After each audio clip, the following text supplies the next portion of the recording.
Не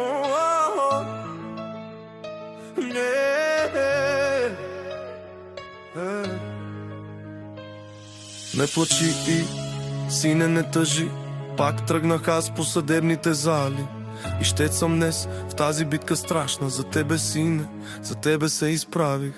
Знам, сине, тежко е всичко и на мен е трудно да трая. Но как да спращам сърцето бащи, но не може да гледа как чертаят раздяла. Сякаш сме вещи, а не хора, съдебната практика.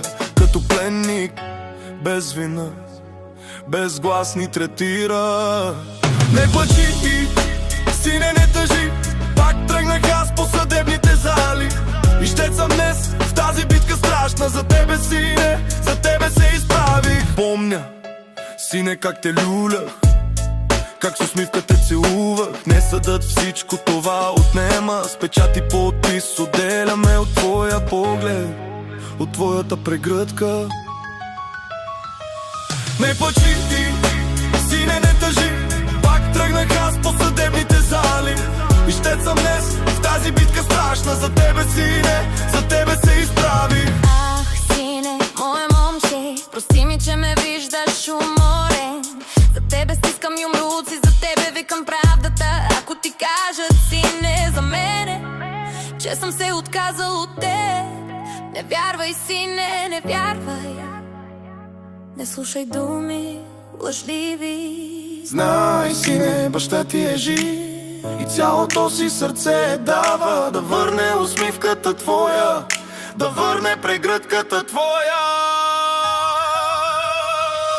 Не плачи ти, сине, не тъжи. Пак тръгнах аз по съдебните зали. И ще съм днес в тази битка страшна. За тебе, сине, за тебе се изправих.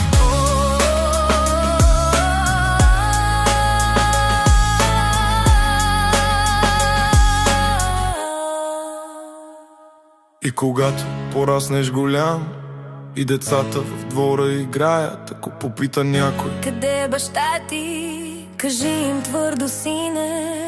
В съда неправеден воюва, за мен се бори силен. Съдът го дели, но не спира.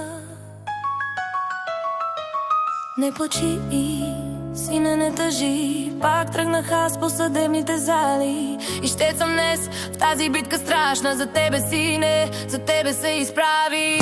За своя син той се бори срещу съдът, студен и неправеден. За правда, за мене. За своя син той се бори, за мене.